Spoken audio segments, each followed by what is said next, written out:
Today we're going to do a little different video for you. Today I'm going to show you how to change the cabin air filter in your vehicle. Now, this is my personal vehicle, 2016 F-150, and it only has 20,000 kilometers on it, about 12,500 miles. So why am I doing this? The vehicle is still essentially brand new.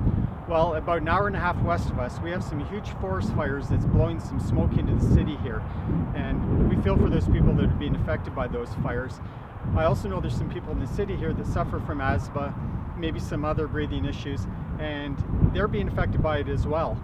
So what I'm going to do is I'm going to show you how to change the cabin air filter, or at least check it to see if it needs to be changed. So my personal vehicle here, it has 12,500 miles, about 20,000 kilometers on it. I'm really not expecting to find that it needs to be changed, but I have been on some gravel roads. I've been in some farmers areas where there's been a lot of dust, some back roads. We had a big problem with pollen this year, and we also had a lot of snow this year that as it melted, there may have been some moisture buildup and maybe some mold that's gotten into there. So I'm going to check it out. It doesn't take long to do if you know what you're doing. I'm going to show you how to do it and make sure you have the right tools. If you don't feel comfortable doing this, make sure you bring it into the dealership. We can get it done for you. The cost isn't that much, maybe $50, $60 depending on your vehicle, maybe a little bit less. And then whatever the cost of the filter is, and that changes depending on the vehicle. So come on with me and I'll show you how to get this done. So before you get started, you're going to want to make sure that you have a couple tools, and really you only need two to do this. The first one that you're going to need is a trim removal tool, and you can purchase these in our parts department. You might be able to pick them up at a local store that carries automotive supplies as well. I bought this in a kit that had 6 or 7 different ones in it, and it cost about $25 for the kit. So there are some more expensive options out there, but really for this job all you need is one like this here. The other thing is you're going to need a 7mm right there, a 7mm socket just to remove two little screws that are holding the dash together here. So let's get this job done. It's probably going to take us about 5-10 minutes to get it done. It's not a long job if you know what you're doing. You may not feel comfortable doing this, in which case you could just bring it into our dealership and we'd be more than happy to get it done for you. I'm not sure exactly what the cost is. Probably cost you about $50 in labor for them to bring it in, get it all done properly. You won't have to worry about breaking any pieces. And then whatever the cost of the filter is. The cost for the filter for this truck is $55, and that's my price at the full retail. So let's get this going, and we'll see how easy it is to do. The first thing you want to do, and I'll just zoom in a little bit here, and keep in mind this is my personal truck here, is we're going to want to open the glove box and take out anything that is in there right now. So we'll get our maps, our lock de-icer, spur bulbs. I'll get all that out of there, and we'll just put that down here for now. And then from here it's really easy in the fact, I guess we should take out the owner's manual as well. Get that out of there. All we want to do is we're going to, first of all, on the side here, and I'm just going to give you a different view from another camera here. And if we were to zoom in and take a look here,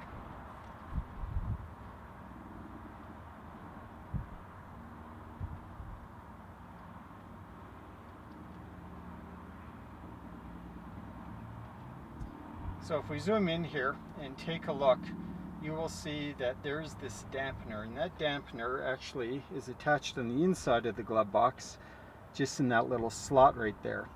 So all we're going to do is slide that forward, and that will release it from the box.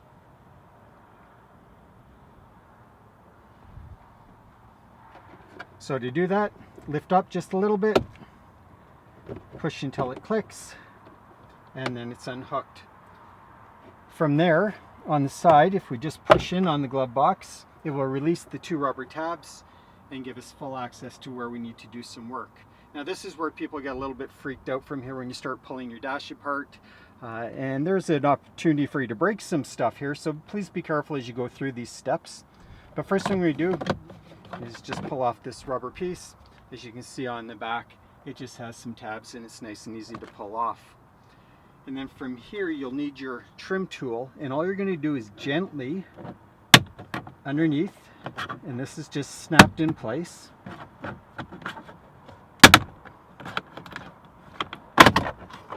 and that will pull off the trim piece. Now this is where you're going to need the 7mm to be able to take these two out. Now I've had my dash apart before, just seeing how things are set up in there, so I'm very comfortable in doing this. Again, you may not, and we'd be more than happy to get it done. It's not a long job if you know what you're doing, but if you don't know what you're doing, it may take a little bit longer. And again, anytime you take something apart, there is a risk of you breaking it, so be careful as you're doing this.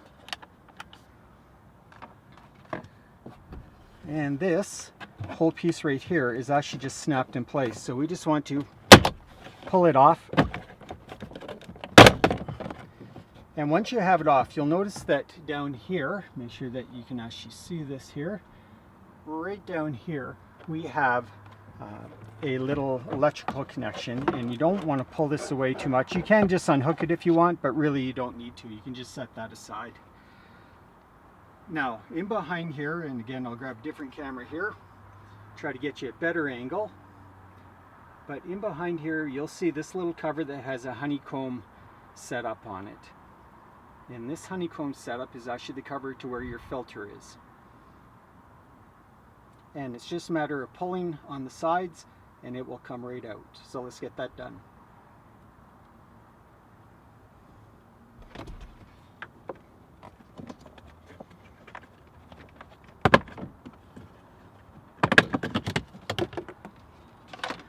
Okay, so now if we were to take a look just right back in here where my hand is where the filter is, and here's the moment of truth. Now keep in mind, as I said earlier, this vehicle only has 20,000 kilometers, 12,500 miles on it, and a new filter is crystal white, which you'll see. Ooh, and look at this. That's just from city driving, a little bit of country roads here.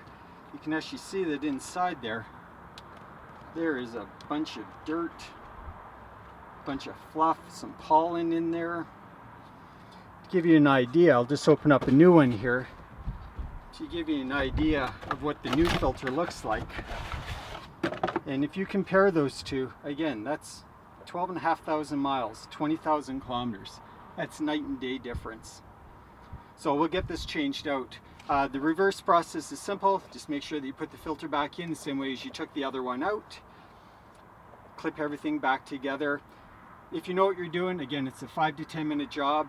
If you don't know what you're doing, first time you do it, it may take you half an hour to do, maybe a little bit longer if you're not too comfortable on pulling on stuff and hearing snaps and cracks. But again, bring it into us. We'll be more than happy to get it done for you. This is something you should be doing quite often if you live in the climates where you have big temperature changes, you live in the country, you're on country roads. Anytime that you're in a dirty environment, you're worried about mold from maybe snow melting and moisture getting into the filters, you'll want to make sure that you change these out. I hope you found this video informative. If you did, please give it a thumbs up. If you haven't already subscribed to our channel, make sure you subscribe. We'll have a lot more content coming your way. Thanks again for watching.